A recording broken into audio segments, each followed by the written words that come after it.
All right, Chiefs Kingdom. We're here with Cole DeRoos, creator of How About Those Chiefs channel, the channel that's basically the Chiefs channel. Welcome to the show, dude. Hey, Buck, Bob, thanks so much for having me, guys. We've been trying to make this happen for a while, so I'm glad that we could make it work. So heck yeah, honored to be on here. And I don't know about all that with the intro, the Chiefs channel, but I am one. There's plenty in Chiefs Kingdom. There's plenty of room for content creators that know way more than I do, X's and O's, film study. You can get everything you want on Chiefs YouTube, that's for sure. For sure. All right, well, let's jump in. Patrick Mahomes just recently was interviewed by Kay Adams. In that interview, he talked about getting back to having fun playing the game, and he wants the whole team to do it. How do you interpret what he means by that? Do you think the rest of the team will buy into that? To kind of add to that, today Trey Smith and Xavier Worthy interviews dropped with Kay Adams, and Kay actually asked Worthy a follow-up about hey, Mahomes said this season the emphasis is to have more fun. Is that true? Worthy said, once you stop having fun, you lose your love for the game. And yeah, I do think there was just a lot of pressure on the three-peat. They might not have been talking about it a bunch internally, but you hear the noise. Everybody hears the noise. Mahomes said during that Kay Adams interview, I've heard the talk. Like they want to talk, but I just want to go out there and play football, and let's show who we are as Kansas City Chiefs out there on the football field. It's kind of like when the Raiders guy last year or whatever, I'm here with the puppet, and they asked him about it, and he said that stuff happens. He said, but it'll get handled when it gets handled. Now, were both of those Raiders games easy wins? No, but it got handled. So with the fun thing, to me, yeah, I think that is a thing. And if Kelce, Mahomes, Andy Reid, and all those guys are having more fun, that trickles down. Of course, they're going to be serious. They're going to prep, but just having more fun going out there and playing that game. It should be more fun if you don't have Rice, Hollywood, Pacheco, Jalen Watson, a Minihue for half the season, all those guys injured, no left tackle. Mm-hmm. It should be a lot more fun. Yeah, well, and just not the pressure of the three-peat. Let's hope the whole stupidity of the refs helping the Chiefs can die out, but probably that's not going away. That's not going away. There's not a chance. I think Worthy also said that Andy Reid pushes this keep having fun, guys, type of thing. I think he said that in that same interview. Even if he didn't say that, we already know Andy Reid is one of the most beloved coaches in the NFL. Every single year, the anonymous NFLPA player survey that comes out, the Chiefs aren't always getting ranked very high in some of those categories, but Andy Reid every year, highest graded coach, top 3 graded coach. They love Andy Reid. He's a player's player. He can relate. He cares. It's evident. What's your assessment of the new offensive line players like Jalen Moore or Josh Simmons? And how do you think the position battle might shake out due to the unforeseen opposite of what we were kind of expecting health-wise? Yeah, it's very interesting because you signed Jalen Moore to the 2-year deal. It's like, okay, well, even Jalen Moore by himself, that's probably better than any left tackle the Chiefs had last year. He was trained under Trent Williams. I didn't mind it. Now I was over here saying, okay, now can you also get Josh Simmons round 1? I'm over here like, even if you got to trade up for him into the low 20s. No, I didn't have to do that either. But what's crazy is just, you kind of said it. Jalen Moore has been banged up on the back half of OTAs, but Josh Simmons has surpassed everybody's expectations. Andy Reid's O-line coach, Andy Heck, he's attacking his rehab. He's a full go for training camp. So yeah, the pads haven't come on. It's hard to truly assess really any of the guys in the trenches. Even the defensive backs, they're at a disadvantage at OTAs because there's no pads. You can't really have contact, but I'm very excited, optimistic. The biggest question mark to me, the left tackle, Jalen Moore, Josh Simmons, who wins that? I don't really care who, to be honest with you, because best 5, run it, protect Mahomes. But then that left guard spot, you're going from Joe Thuney to Kingsley, never played guard before. So that's the one to watch for me. I'd feel a lot more comfortable if Suamataia was taking over the right side because he was a right tackle prior. I think a lot of people really downplay how hard it is to swap to both sides. Even Jason Kelce always talks about going to Pro Bowls and none of the left tackles wanted to play because it was 4 left tackles. He's like, none of them wanted to play right. They're like, no, dude, I can't do that. I can't do that. And if the 4 best left tackles every year in the league can't switch to the right tackle, then it's probably a tough switch for a lot of people. But I'm hoping because he is an athletic beast, man. He's an athletic beast. And he was so young. I'm hoping that he is coachable. Yeah, I'm not giving up on Kingsley by any means. It's just one of those, it's the unknown. So that is a bit concerning. But hey, even if he just plays at an average level, Caliendo, when Tooney had to kick out, he was an average-ish level guard, sometimes below average. So if Kingsley can just get to that, be an average guard, that's a win in my book. So I know Kelce doesn't care, but he has a chance to pass Marvin Harrison and become the fifth highest receptions leader in the NFL, which also, might I add, would make 3 of the top 5 tight ends, which is interesting. He would need 97 catches. Do you think he gets that? Every year since 2018, he's had 92 or more catches. In a perfect world, Kelce, I want him to break every record, but in a perfect world, he doesn't, because he doesn't have to, because you don't have to funnel that many receptions to him this year. You've got Rice, Worthy to lean on a little bit more prominently. So in a perfect world, probably no, but it does go back to what you just said. He's shattered a bunch of records. He's either beaten or almost beaten a ton of wide receiver pass catcher records in the playoffs, only second sometimes to Jerry Rice. I don't think he cares about anything else. He didn't care about continuing his 1,000-yard receiving yard streaks. They sat out that game because he's like, I'd rather rest and get ready for the playoffs. So I think he's dead. He's dead ass. He just wants to stack rings. That's it. Yeah. And when you look at the tight end greatest of all times, if we're talking Super Bowls, he's already won. My concern is if he comes anywhere close to breaking the record this season, it's going to be because something happened to the wide receiver core. We're going to have an injury or two. And if that does happen, I really don't think he's going to come back. That's going to be just a little bit too much wear and tear for his body. I think in a perfect world, you don't want to do that. Just preserve his body, get him to the playoffs. Mm-hmm. It's not preserve his body because he can't handle work. He's going to want it, dude. He's going to fight tooth and nail to be out there every single play. Mm-hmm. And I think it could be to the point, if you're pretty healthy, just put Kelce out there sometimes with no intent of throwing him the ball. He's going to get doubled, right? He's getting doubled less now, but he's going to get doubled from time to time. He's opening up other receivers because of the attention defenses are giving him. So even if at times you're like, I don't know if I'm actually going to go to the guy, but go over there and it'd be a nice little distraction. So regardless, he's going to want to be out there every single play. The question is, does he have to be? Your thoughts on the departure of Justin Reid and how that gives the potential of Jaden Hicks stepping into that role? Bob and I were big fans of Hicks, starting in the preseason. Yeah, I was trying to find just today, Justin Reid interviewed with local radio, and he spoke extremely highly of Jaden Hicks. That's who you're asking about, right? Jaden Hicks' future. He was potentially playing the future role of Justin Reid now that he's with the Saints. So Justin Reid said this today.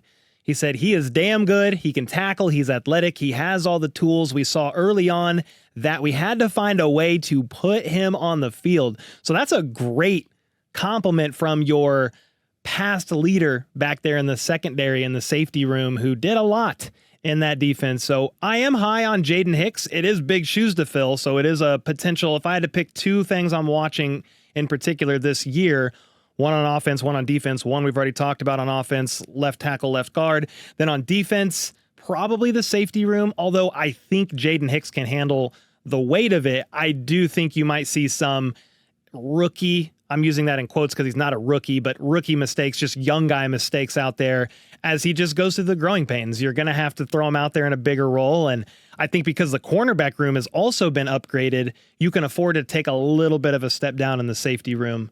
But what do I know at the end of the day? I'm just hoping he balls out, and he was arguably the best safety in his draft class when the Chiefs took him. And I think that was the writing on the wall for Justin Reid, not because I didn't want him back, but you can't pay everybody. You got a lot of people on the Chiefs roster right now that they cost a pretty penny. And maybe Trey Smith, by the time this video comes out, is also getting paid a pretty penny for 3, 4, 5 years. Let's hope so. Let's hope so. Well, so I think you're on to something big here. And I think last year, when he was put in, he was just expected to play. Now there's going to be an expectation for him to kind of take on that leadership role. And he's talked about it. and he says he's ready, but we'll have to see. That's something you kind of have to feel out. Leading people is something that, isn't just taught. It's something, that you're going to learn or be naturally good at. So I'm hoping that he falls into that role well. And he seems like he has the personality to do it. Yes, I really hope so. I'm high on him. I believe in him. But yeah, when you let Justin Reed walk, who's a longtime NFL veteran, for a second-year guy, you're just going to have to probably accept the reality that there will be times where it's like, oh, God, what just happened? It's like, oh, shoot. But it's okay. He's going to learn quick. And if the coaching staff has that much faith in him, you got Dave Merritt back there, I think Alessio, obviously Spags. Like, they know what they're doing. We can trust it. Yep. This is what I'm worried about the most, and it's the running back room. A lot of people, there's a lot of speculation. I think the majority of people, at least in Chiefs Kingdom fans, are saying Hunt's going to start, or people are saying Pacheco's going to start. Who do you think is going to actually emerge as a starting running back, or do you think it's going to be straight up actual Andy Reid OG committee? I mean, it is a running back by committee in the sense of, even if Pacheco is the quote-unquote starter, I could very well see, if Elijah Mitchell is healthy and holding up, them splitting some carries, Kareem Hunt being your third down back or your short yardage guy. If Kareem's not your third down back, I don't really know who it's going to be, because Brashard Smith, as a rookie, wide receiver turned running back, not a lot of experience there for pass protection. That would make me pretty nervous, at least year one. I don't mind the running back room. I think one thing that they did do that's a little under the radar is they brought electricity back into the room. That's Pacheco, Brashard Smith, and Elijah Mitchell all run sub 4.40s. That's speed back into your running back room. I think Pacheco, if I had to put money on it, he probably comes out as your starter. I think he's going to look better coming off the ankle injury. He came back last year, yes, but did not look right. It's just like all those guys. Jalen Watson came back off a similar injury, did not look right. Aminihu came back from the ACL, did not look right. So I think a full offseason under his belt, healthy, Pacheco probably comes out there and does a pretty good job, but it's still a question mark to me. I don't know fully what to make of that room at this point in time. What's funny is a lot of fans really thought Pacheco was a pounding back. I remember telling Buck when we started the podcast, I was like, well, Pacheco never breaks tackles. And he was like, you're crazy. This was a huge argument. I was like, he runs hard, but he just doesn't break tackles, and he just doesn't really have great vision. He kind of runs into his line a lot. And Buck went back and watched film, and he was like, all right. Highlights for the entire 2023 season, and I was like, there's like 3 broken tackles here. I mean, he was right. I hate my memory tells me from the games that I watched that he was busting ass everywhere. But that when I watched the highlights, it just wasn't there. So I don't know if that was just fan biased. I just loved he was good guy so much. Yeah. He did have good stats. We wouldn't have won a Super Bowl without him. He's definitely could be the starter. And I don't think Hunt, I'm excited for Hunt, but I'm excited for Hunt to have the whole preseason, the whole training camp, the whole OTAs under his belt. But I still, he's older now, and he's a bruising back, and he has been for many years in the league. And I just don't know that he's ever going to have that speed he had before he left KC. So I'm with you. I'd kind of like him to just be the short yardage guy, because he's going to get you 1 to 3 yards. And I love that. And I hope Pacheco's back to Pacheco, because I agree with you. When he came back, he did not look like him. Yeah, when you didn't have that true 4.37 speed, the lack of vision problems did show up a bit more.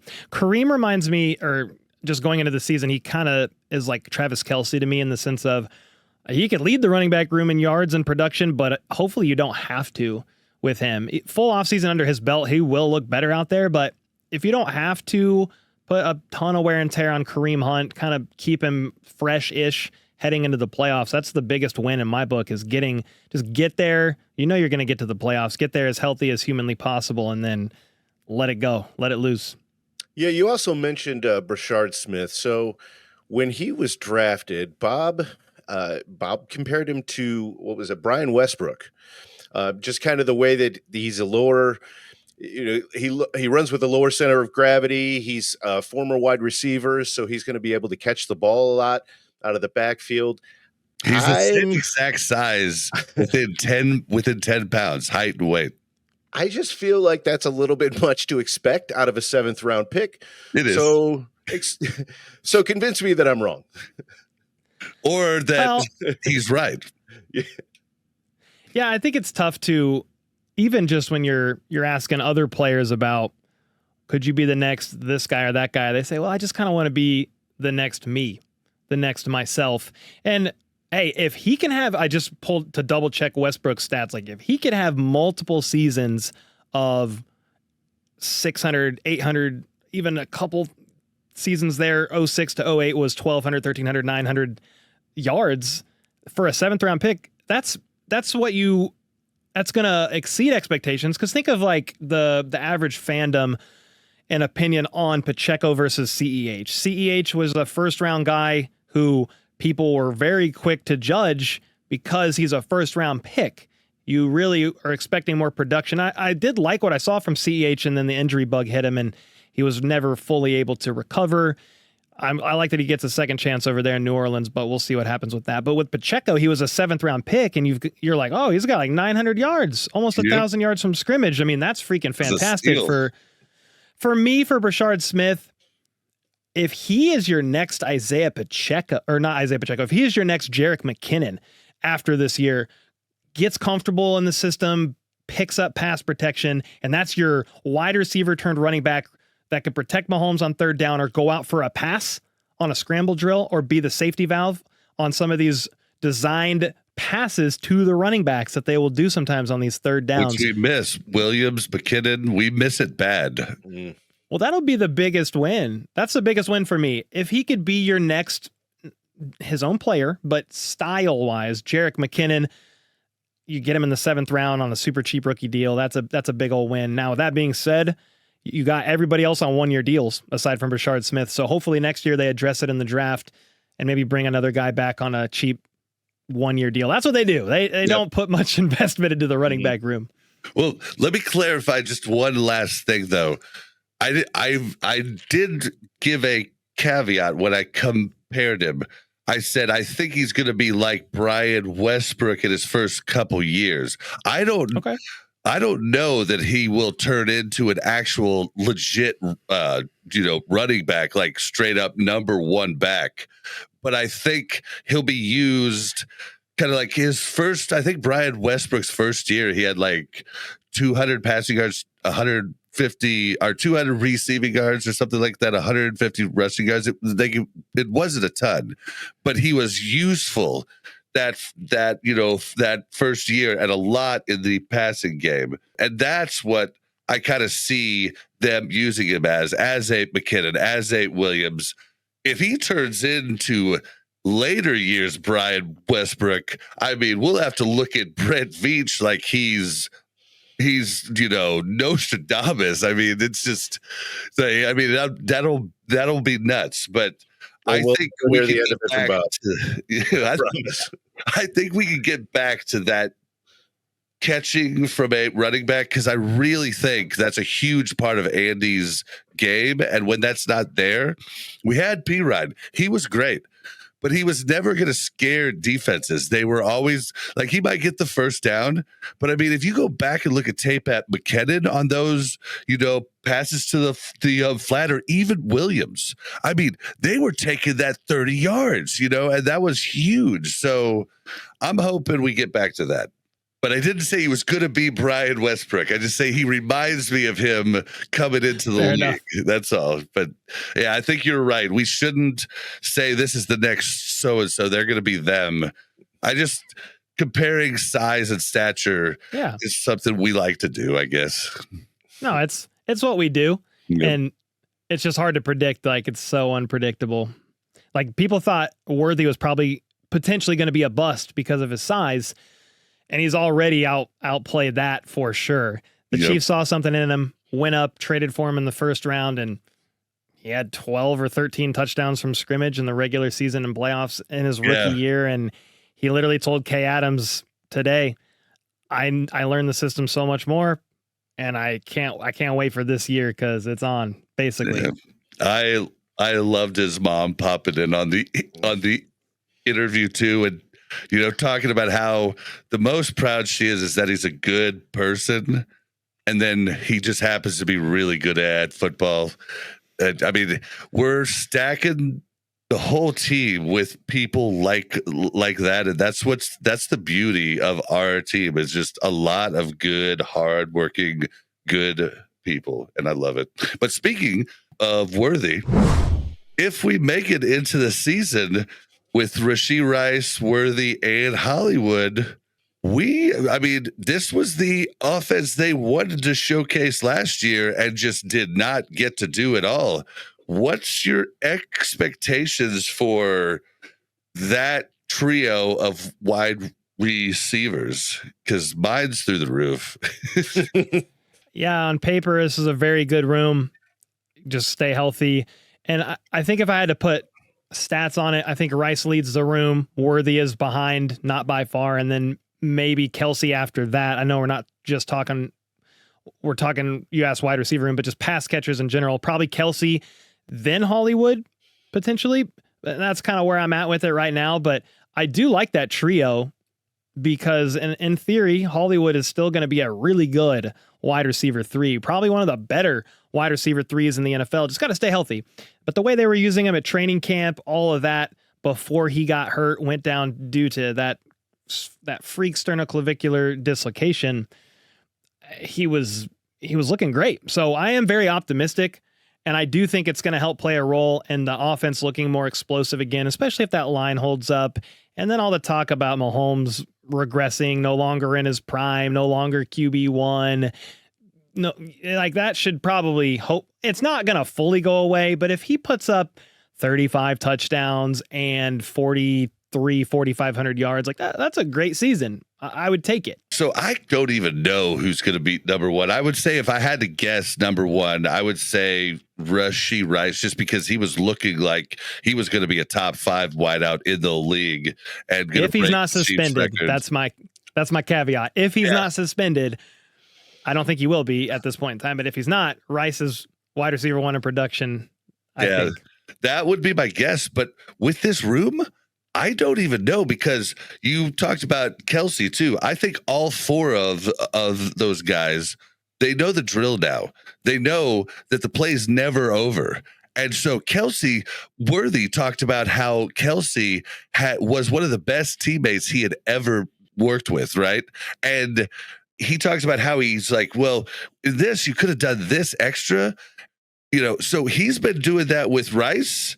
He's been doing that with Hollywood. We just haven't got to see it on the field. But these guys are going to play backyard football. And when the play breaks down, if all 4 of them are running all over the place trying to get open, somebody's going to get open, And so that's what excites me. And I have no idea who's going to come out on top. The only thing I would ever venture to guess at this point is Rice is the number 1 producer yard wise, but that's all I could guess right now. It's a good spot to be in. We haven't even said Jalen Royal's name one time, which is what's crazy. Yeah. I don't have a lot of expectations for him his rookie year, just because I think it's a tough room to crack. But if they play him on the outside, quickest 10-yard split in this wide receiver class, he did come from a smaller school, but he's exciting too. I don't know what to expect, but we didn't even say his name one time yet, because it's like outside of Kelce and those 3, I don't know. It's going to be tough. What are your expectations for player performances in training camp? Specifically talking about position battles like O-line, D-line, the wide receivers. What do you kind of expect coming out of training camp? Yeah, that's kind of the fun of training camp, because you never fully know. I've done 2 53-man roster projections, and they've both borderline been the same. We probably know who 80 to 85, 88% of the roster is going to be. But the question is, how's that left tackle, left guard spot look? What about wide receiver 6 or 7, depending on how many they roll with? Like the wide receiver room's always fun. We like talking wide receivers. Is Nico going to keep his spot as the team's returner? That's what I think. But you got Tyquan Thornton in the mix still, Jason Brownlee, Justin Ross. I'm probably missing a guy. Elijah Badger's the undrafted guy. Sky still. Can't forget about him. I don't know that he makes the roster, but you've got a lot of competition in that room. So I always think of two things when we go to training camp. Who starts to stack good days repeatedly? Yes, but then who stays healthy? Because we always think, oh, this is how it's probably going to play out, but then training camp's kind of brutal. Andy Reid doesn't play games when it comes to training camp. So you could think, oh, cornerback, you've got McDuffie, Jalen Watson, then Christian Fulton, and probably Noel Williams as your primary 4, even though Noel is a rookie. Yes. You got Najee, Joshua Williams still in the mix too. But do all those guys stay healthy? Najee Johnson 2 years ago, don't want that to happen. He tore his ACL. In preseason, Hollywood Brown, sternoclavicular dislocation. A couple years prior to that, remember Blake Bell? He did some, I don't remember what he did, but he broke his collarbone or something. He had surgery and missed a lot of the year. Jordy Fortson. Yep, Fortson's another one. He could have been a beast, but the guy he got hurt like every training camp. Yeah, so training camp is like, I'm just watching some of those depth piece guys fighting for the bottom of that position group, and then who stays healthy. That's the toughest one for me. But then the other equation, guys, is sometimes these teams bring in vets that are still available once they find out, oh, we might need a little bit more help than we thought. I'm trying to remember it might have been Mike Pennell. I'm trying to remember who they brought in at training camp a couple years ago, just like right in the middle of it. They just brought in a veteran. It might have been Pennell. I think it was. I could be wrong. But then cut down day from 90 to the 53, the Chiefs might have somebody on there catching their eye, and they they clear waivers to them. So I was kind of a loaded answer, I know, but if you want to talk specific positions, we can, but that's just kind of where my eyes go. And then once the pads come on, you can then see, oh, okay, we've been talking, but Josh Simmons is actually looking good. Omar Norman Lott you can't hit the quarterbacks at training camp, but he's getting home a lot to the quarterback. That's really, I hope, a guy out of everybody. I hope Omar Norman Lott as a second round pick with the highest pass rush win rate of all interior defensive linemen in the FBS or whatever that stat is. I hope he can get home and helps take some pressure off of Chris Jones, but that's just the stuff you don't know till the pads come on. Yep. Yeah. Well, everybody seems to talk about, oh, he can't play every down. He can't play all the downs. But that's another thing we don't know. Nobody knows because they didn't play him. He played on a team that rotated like 10 guys. So we never got the chance to see if he could do that. So I'm interested to see how much he has in the tank. But what's funny is you've mentioned, you or us or we've mentioned every rookie except for Jeffrey Bossa, which we don't really need to talk about Jeffrey Bossa. We're not going to know enough about him yet. But what I do want to just touch on really quick, everybody's been giving us crap because we're high on all 7 rookies, high on them, not thinking they're going to be superstars, but thinking they're going to be good players. But everybody's like telling us, yeah, everybody says that about everybody. But we look back and we were only high on Steele, Hicks, and Worthy last year. I mean, this feels like one of the best drafts of my lifetime. And I don't know if I'm crazy. And it's just because we started the podcast and I'm doing so much more research. Maybe I am crazy. Maybe Buck's crazy. But I think this was one of the best drafts ever. And I'm just curious about how you feel. Yeah, initially it feels like a very strong draft. If you look at draft grades after the draft from a bunch of people, the Chiefs were top 3, top 5 as far as value that they got at where they got some of these guys. So I'm definitely excited. It's definitely where you got some of these guys as positions of need, because Jeffrey Bossa, maybe he's not playing a lot this year. I don't know, but he wore the green dot, could play middle linebacker, but he's converted safety, right? So that could most likely be life after Drew Tranquil. You're addressing positions of need that isn't always necessarily for right here, right now, which is sometimes better because then they get a year in the system under their belt anyway. But yeah, I'm definitely, if Simmons pans out, Omar Norman Lott, even just those guys, those two and maybe one other, that's a win. You're never going to hit on them all. I mean, there was guys we were excited about they're not even on the team anymore. Darian Kennard, I think it was Keandre Coburn. There's Nick Jones. There's always a few guys that they don't end up panning out and sticking. But and then the other thing too, it's injury risk too. Injury risk, yes. I mean, but a lot of people were high on Wiley, but I mean, he's just never played. Wiley, tight end, with the ACL, and he was being worked in slowly. You were hoping for a much stronger back half of the season or year 2, and he tore his ACL in November. So with Wiley, just hope he comes back and he looks all right, and probably I'm not going to expect too much of him even till year 3. Then we'll see. Yeah. I was just saying that could happen to any of these rookies, and that's the thing that's scary. That's the biggest thing with. Well, yeah, hopefully they stay healthy, but even if they do, you're not necessarily truly going to know for a couple of years. But I do like the draft. I think it was a good one, and I hope that it is, because you've got a lot of guys from 2022 on the last year of their deal. You did pick up the 5th-year option of Karlaftis and McDuffie, but everybody else, Brian Cook, Joshua Williams, Najee Johnson, Leo Chanel, Sky, yes, Pacheco. I'm probably missing somebody, but all those guys are on the last year of their deal. Yeah, every running back. I mean, Hollywood. I don't know if you said that. Yeah, I mean, there's a ton of people that are on the last year. What are your thoughts on the? I don't even want to. I don't even want to put this into the stratosphere here, but it's something we have to think about. What are your thoughts on the potential retirement of Andy Reid, and how might this team navigate that to change, or how are they going to sustain success after that happens? I mean, hopefully you don't have to worry about that one for a while, because Andy Reid is a guy that he'll coach until he's in his 70s, as long as his health holds up, right? And he's Andy Reid age is like 65, 60. He's 67. He just turned 67 in March. So I think you've got a few more years for sure, but that'll be the big question mark that's Patrick Mahomes 2.0 or 3.0, in the sense of by then, Chris Jones is probably done. Kelce's probably done. Then Andy as well. I mean, that's going to look way different. And that's the only thing when you look at the Patriots, when they got Brady, Belichick was so young. He was able to stick with him throughout his entire career. And it might have been Belichick that was like, yeah, I think I'm done with you. And Brady then went on to win another Super Bowl. But Andy Reid didn't have that luxury. He was much older than Belichick was. So it's a great question. It's just one I hope we don't have to talk about or think about for a while. But if Andy Reid does retire, moves on, I do hope we can get a younger offensive-minded guy, like even make a trade for somebody like Shanahan, McVay, or just somebody becomes available. I don't know that there's anybody on the coaching staff right now, no offense to them, that I think, yes, I want it to be that guy. No offense to Nagy or anything like that. Fans are all over the place with him anyway. But yeah, I don't like thinking about it, but that's going to be Mahomes' back half of his career. How's he going to handle that? Can he get back to the mountaintop without him?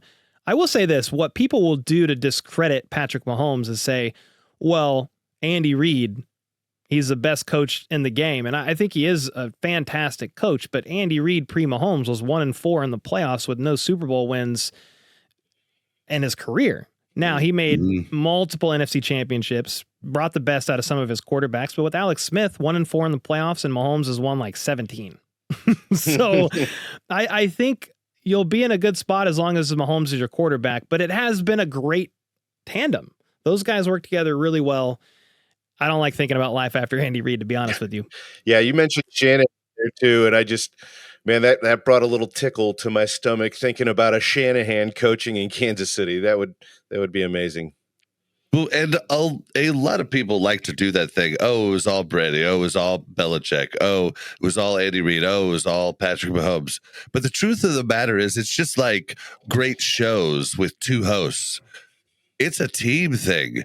And sometimes people just make each other better. And that's what we've seen with Mahomes and Kelce. You know, that's to try and put it to one person is crazy. And we're just saying that like it's the whole staff. I don't think Andy Reid is retiring until health is an issue. He just seems to be that kind of guy he's just going to stick it out because he has a love for the game, and he's got one of the greatest, if not the greatest quarterback of all time. I mean, I think this guy's got a passion that most people don't have at that age. I think that's the reality. You spend all those years coaching, wanting to win a Super Bowl, and then you get a guy that's already top 5 all time. You could argue top 3 all time as a quarterback before the age of 30. You've been trying to get to the mountaintop your entire career, and now you've won 3, been to 5 in 6 years. So I don't know why he would want to quit doing that. He's having a lot of fun. Yeah, he is. Yeah, he definitely is. We're having a lot of fun watching. Okay, so just to preface this, me and Buck both want Arrowhead to stay Arrowhead.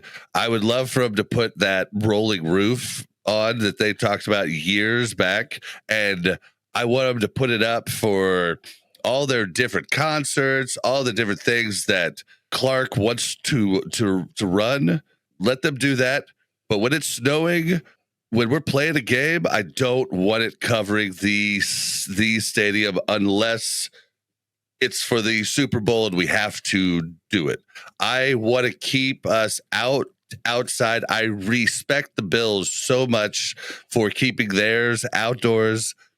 But with that being said, I think you feel the same way. I've watched a lot of your content. I think you feel the same way about that. But if we did have to move, we both live in Kansas. I know you live in Missouri, but we don't really see a problem if it moves to Kansas or if it moves to some place in Missouri. But a lot of Missouri people seem to be really upset about if they would move to Kansas. Do you really think, is this the silent, or this the loud minority, or do you think there'll be a lot of Missourians mad? To me, as long as they stay in the Kansas City area, that is the biggest thing. If that's the Legends or wherever it ends up going, if they don't stay at Arrowhead, I'm personally, I would be really sad if they're no longer at Arrowhead. That's kind of my first, please stay there if at all humanly possible. Just iconic. You're going to lose your crowd noise advantage because of the way Arrowhead was built. They're not really, from what I understand, allowed to build stadiums like that anymore. I could be wrong, but from what I understand, and that really gives home field advantage a significant value there for the Chiefs. And then, you're playing in the elements. The flip side is if you got a dome or whatever, you can have events whenever, wherever. You mentioned the rolling roof. I don't know if that's the same, if that would hold it down the same I don't either. Standard from a weather perspective or temperature perspective or anything like that. But no, I think most Chiefs fans, as long as they stay in the Kansas City area, is probably all that really matters, especially if they know okay, well, they're not going to stay at Arrowhead. We find that out, right? Mark Donovan says later this year they've bid it on a site in Kansas, and that's going to be the next place in 2030. Okay, you've got 5 years left to enjoy Arrowhead, and let's enjoy it. But I think the most important thing is just stay in KC. That's all that matters. Yeah, same. But it would be sad to. It would be very sad. That. And I believe one of the reasons the sound is so crazy is because the stadium is built to basically be a little bit underground. So the field itself is actually below the flood line. I took a tour years back, and I believe that's what they said. It's crazy. If you stand on the field, we had 20 of us just go, hey, it reverberated. You wouldn't believe how loud it was, just that. So I can't imagine what the players hear on the field during game time. It's got to be electric. I would kill to be on the field just during a game one time. Let's just hope that they stay there. But I don't see basically wherever they go, I see it fine. It's just the Legends seems like the one that makes the most sense with traffic wise. You could really build a great way in and out of that area just because there's so much land to do it. If they do change location, even inside the Kansas City area, does that affect the legacy of this franchise? No, I don't think so. Not really. I mean, I love Arrowhead and what it means and Lamar bringing them here and all of that. I don't think it changes the legacy. I think if they did something super sketchy, did Patrick Mahomes dirty or something, and it still doesn't affect the legacy of what they've been able to do. But no, I don't think so. I think if you're in the Kansas City area, it's all good with me. And again, if you end up moving on somewhere else, I'm going to have to really consider following because I don't know what else I would do. I'm just scared that the people that can afford the games when they make a new stadium will not be as rowdy as the people that are going to the games now. That part kind of is a little bit scary. I don't want to see the rich folks reading a book on the the sideline rather than cheering for the team. And my wife's been to one of the really fancy suites, like right next to the Hunt suite, and literally everybody's in there not watching the game, talking, chatting. She's trying to cheer during it, and she feels like an idiot because nobody's even paying attention to the game. And she said it was the worst experience ever to go to that fancy suite. So I'm scared about that. I've met a lot of Chiefs fans, whether they don't have a lot of money or they do, and there are a lot of passionate people here in the city. So I'm not super worried about that, because even now you've got people with quite a bit of money coming over and spending money on Chiefs tickets, and I don't know, the tickets they keep going up. Yeah, as the Chiefs keep winning. So you still got the rowdy, you still got everybody going crazy there. So I think the majority of Chiefs Kingdom, man, they'd still be showing up and showing out. I hope you're right. Bold prediction here. What's your prediction for the Chiefs' performance in the 2025 season? We got some big rivals coming up. The Broncos are looking a lot better. The Raiders, I mean, they always end up being the Raiders, but they're looking good on paper. AFC West looking stacked. Yeah, when you say prediction, just at like season long, maybe record prediction, record. I think it's around 12 or 13 wins. Every year Mahomes has been a starter. The worst they've ever done is 11 wins, I believe, and that was just a couple of years ago. Other than that, it's been 12 or 14 or 15 wins. So I still think, even though every year the Chiefs do so well that they're playing the best of the best every single year, because you're first place in the division, playing all of the division winners, blah, blah, blah.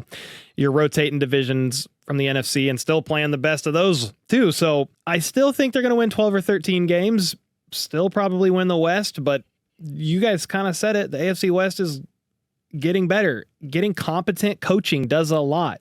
Look at what Harbaugh did with the Chargers in 1 year. Basically the same roster. Went from 5 wins to whatever it was, 10 or 11 wins and a playoff berth. Yep. Herbert had a horrible game, but coaching matters. So you've got Peyton, you've got Harbaugh, Andy Reid, and now Pete Carroll. That's a great 4 coaches. I mean, that is stacked. Nuts. And that can really help your team. So I think if I had to predict, I think the Chiefs win 12, 13 games. Then I think it's Broncos, Chargers, real close.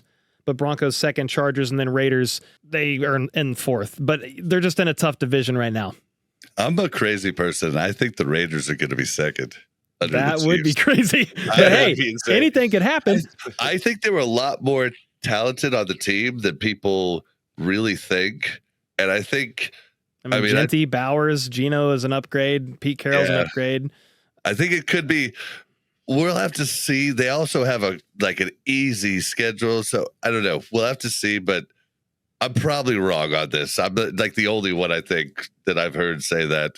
I think Nick That's a fun hot take, though. Going to be the third, but that's a fun hot take. Yeah. But yeah, so I hope it's not true. Yeah. I think we're gonna win 14. We did our predictions. I think Buck was at 12. We guessed each game. So I just think we're a much better team coming into this year as long as we stay healthy. And I mean, Patrick Mahomes and company took us to a Super Bowl when we were banged up. No other quarterback, no other coaching staff does that, in my humble opinion, than the Chiefs and Patrick Mahomes. So I have faith that this is going to be a fantastic season. I can't wait to shove it down everybody's throat. Okay, Cole, where can everybody find you? Yeah, just HBTC, or how about those Chiefs on all the socials, TikTok, Instagram, Facebook, Twitter/X, YouTube. So I'm around, mainly on Twitter/X for news and trolling, and then YouTube to make Chiefs videos. You're all over Twitter, definitely. Sometimes I tweet too much, but I'm on there, and that's where you're looking at your news all day, and then I'm intentionally tweeting sometimes to get people's thoughts and opinions. Hey, what's your hot takes for this year?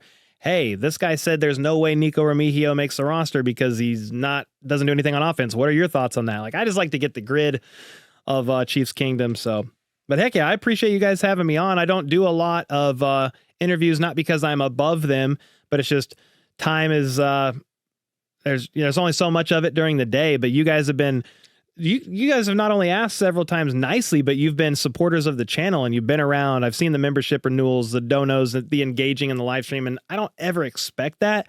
But I'm like, man, these are some genuine dudes. They've been supporting for a long time. I was like, the least I could do is just come on and talk some Chiefs with y'all. So I really appreciate you having me, and thanks for all that you guys do. We appreciate it a ton. And honestly, I've told you, I would still do that regardless of if you came on. It's not a bribe. It's, it's just like, but it is a treat for us to have you on. And thank you so much for coming on.